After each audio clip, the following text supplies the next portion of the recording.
Hello, everyone. This is Rick with the Cybersecurity Pro podcast. We're excited to have our guest today, Rob. Rob, we're super excited to have you on the podcast. We're going to go about 5 questions in 9 minutes because, hackers never sleep. Let's get to it. Question number 1, Rob, who are you and what do you do? All right. Thank you for having me on. I love doing these, Spitfire type of podcasts and diving into stuff. So I'm Fitzgerald, serial entrepreneur. I specialize in obviously cybersecurity, but incident response in particular. I work for Blue Mantis as a field CISO, helping organizations understand what their greatest risks are when it comes to data loss, data theft, cyber attacks, and creating solutions to help mitigate those or minimize the impact of those attacks.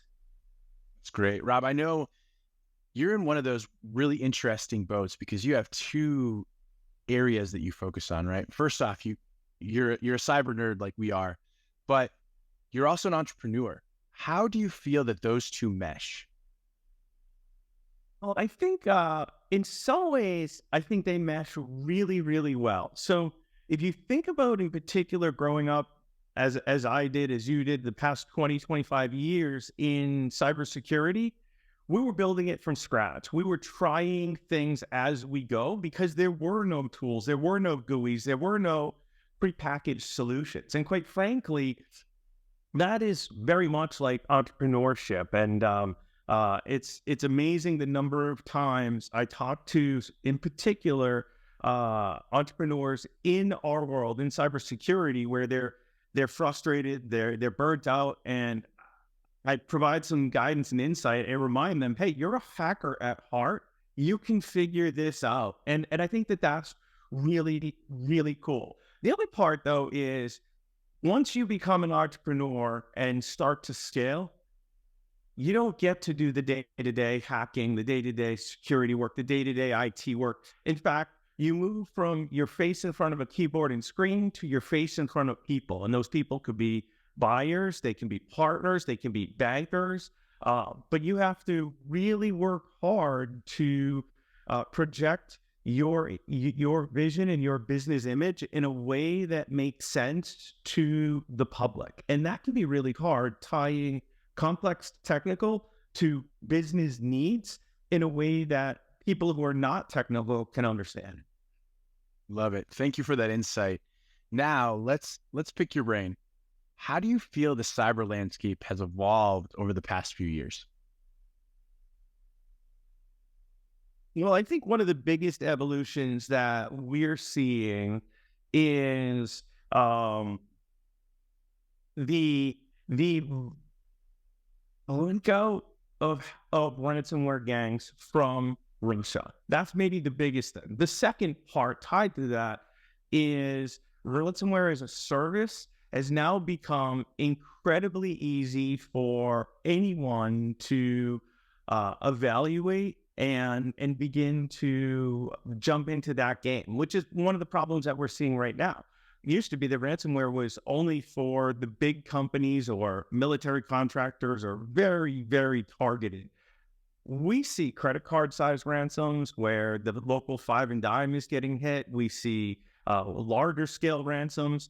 And one of the interesting things is these ransomware groups are all over the place in terms of their demands. With some, 25, 50,000 is the demand or the ultimate payment. And others, they come in and they say, we want 500 million. Well, here we go. That's not going to happen. So I think there's still some stabilization that needs to happen on their side from that standpoint. We're finally starting to see American businesses start to take ransomware seriously.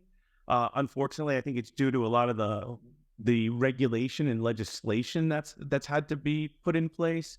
But I think we're at a point where one of the conversation has gotten the ears of executives that can make a decision. And I think that's the other part is if you're a cybersecurity vendor, and you're working with your with a CIO client or a CISO client or a VP of app dev client or a VP of networking client or whatever, we really need to work together to bring in the CFO, the chief sales officer, or chief revenue officer, the chief risk officer, chief legal officer into whatever it is that you're offering, to be able to help create a holistic business solution that works for your client and not just for the individual that you primary sell to. Love it. Well, let's look a little bit more forward thinking. Are there any emerging trends, technologies, maybe approaches that you are excited about?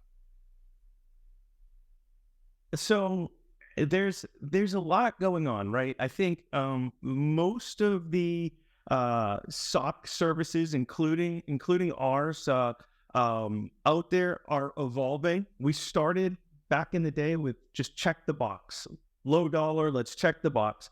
We moved to, okay, get me some alerting and some monitoring, and then some alerting on critical stuff. And now we're seeing organizations fully embrace SOC services, organizations of all sizes, because back in the day, you could only be a Fortune 100, Fortune 500 client to outsource your SOC services. And now even the smallest organizations have access to some of the greatest talent available through SOC services. And so I think what we're seeing is much more proactive stance from that standpoint. The other thing that's really, really interesting to me is, well, there's two ways to say it.